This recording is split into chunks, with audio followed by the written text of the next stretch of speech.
Your thoughts on the college football playoff and ESPN deal?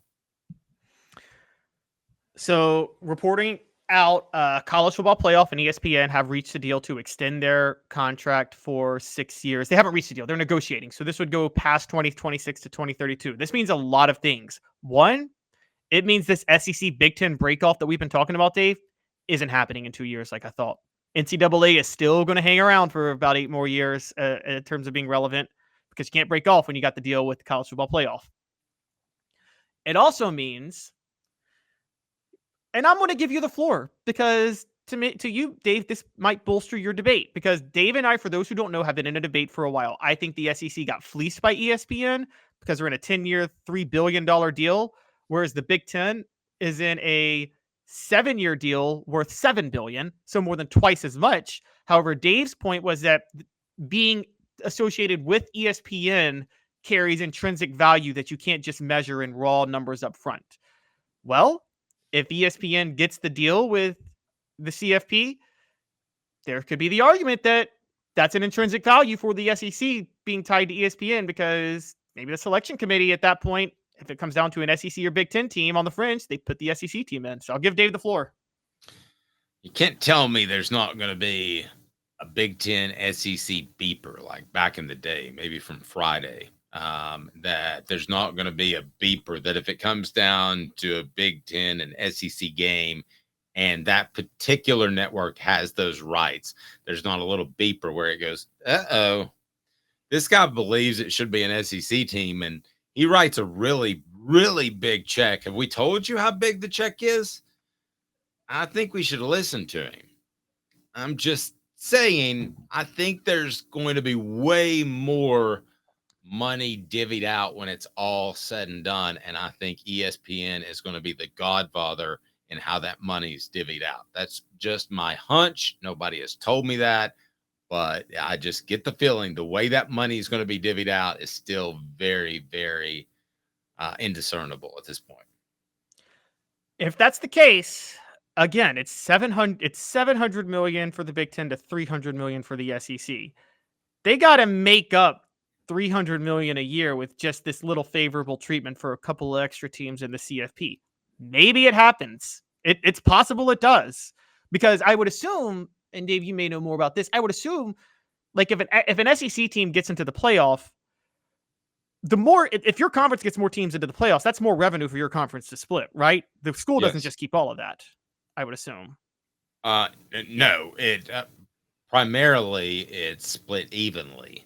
In the bigger conferences, some of the smaller conferences, you take home more if you make it as opposed to not, or it's divvied out more if you're in a bigger bowl than everybody else. So I want to address on a overall. So this is the good news for ESPN, for SEC from a business decision. From an ethical perspective, is it appropriate that ESPN has this deal with the SEC when they're also carrying the college football playoff, which will select teams from the SEC and a bunch of other conferences to get in? Is that ethical or appropriate? No, none of this is ethical or appropriate. Elias pointed it out, and I was about to bring it up. You beat me to it. It feels crooked. And now ESPN has their own sports book. Excuse me. Now I am going to get on my soapbox, said the old man. No, it's not ESPN having their own sports book. It's a sports book having their own television network. That's what it is. Eventually, it's going to be run by these FanDuels and all of that. So that whole part is all intertwined beyond what I think you can even imagine at this point, Caleb. Yeah, that's fair. The ESPN, and I've talked about gambling, getting involved in sports. I think that here's the truth of the matter. Sports sports is like we always talk about the NCAA was called blindsided by NIL and all of this. You know, sports in general was caught blindsided by the legalization of sports gambling across the country, and they were not prepared with how to embrace it. And we're seeing that consistently. I'm very much, and I think you are too, Dave, I'm very much a believer that if you so much as sniff betting at all on a sport you're playing, lifetime ban. I would say you don't even get your pension if you play professional sports at that point. I think Calvin Ridley should never be allowed to touch a football again, and I think he should have his pension cut too. I don't think you should. Betting on the sport is the biggest crime you can possibly make. I And agree. I agree with that, but I bet you it's already happened. And I bet you it's I'm a sure it big has. name, and I bet you they found a way to cover it up, like Michael Jordan playing minor league baseball in the Alabama area. That was the dumbest thing that I've ever seen in my life. I mean, come on. You think you just said, "Oh, I want to go from being the greatest basketball player right now walking the face of the earth to the most average double-A baseball player you can imagine." No, he was suspended. And oh, of course he was suspended. Yeah. And look, I'm just going to be honest. There, I'm not going to go here, but I am going to mention just read the details of his father's murder because they're very suspicious. But I don't think he was involved at all. I don't think it had anything to do with Michael Jordan, but it doesn't seem like it was just a random robbery gone wrong, put it that way either. It looked more like an execution of some sort. And but yeah, it's that was and remember when Michael Jordan did it, that was on the heels of the Pete Rose scandal in '89 where they had to ban Pete Rose for life. And look, and you see people with it's funny. I see the message we're bringing up FanDuel, like ESPN personalities now. Stephen A. Smith has his own podcast, and it's brought to you by FanDuel. I think the Pat McAfee show now is brought to you by FanDuel. Now they have their own sports books, and I'm thinking, is Congress going to have to get in at some point, Dave, and address this to create a barrier? I think it's too late. I think that ship has sailed. I think that would be like going to Las Vegas and saying, "Oh, you need to take those buildings down. Those aren't working. Those don't pass code. You need to take that. Just take those down." I don't think you can go backwards. Can you? And these deals are done. You don't think FanDuel is close to purchasing ESPN? I guarantee you.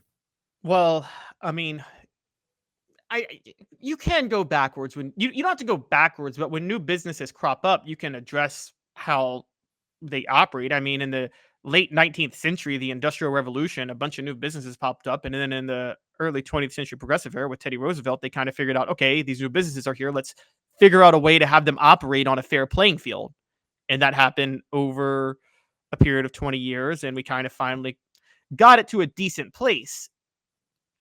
I feel like you could do the same thing with sports now with sports gambling and things like that. Now, the question's going to be, okay, here's the big question. What's going to happen when it's NIL? Schools like Tennessee, conferences like the SEC and the Big Ten, schools like Wisconsin, they need to they're under more pressure to generate money than ever before. How soon or how quick are we to seeing a school partner with a sports book for money?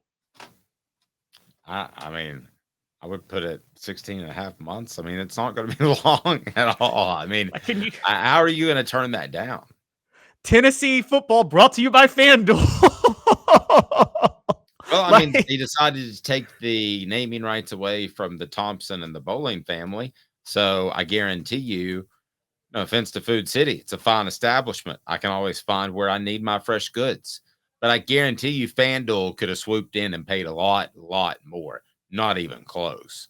But you wouldn't want that association on campus. You could pick up the phone and call FanDuel and said, "Hey, this grocery store wants to pay double or wants to pay X. Will you pay double?" You know what FanDuel is going to say?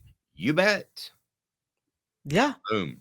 And by the way, they especially want to do that because who does FanDuel want to target?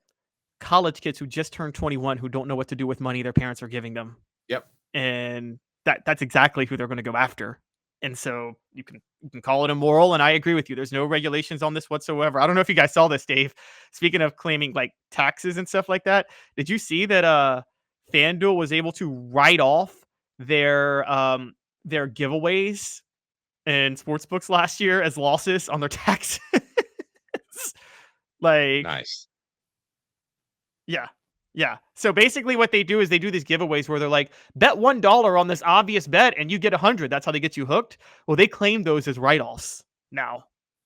And so have we determined if there are casinos near the Dallas area where they will be holding SEC media days this year? Have we determined that? Because here's Dave Hooker saying, "I hope not.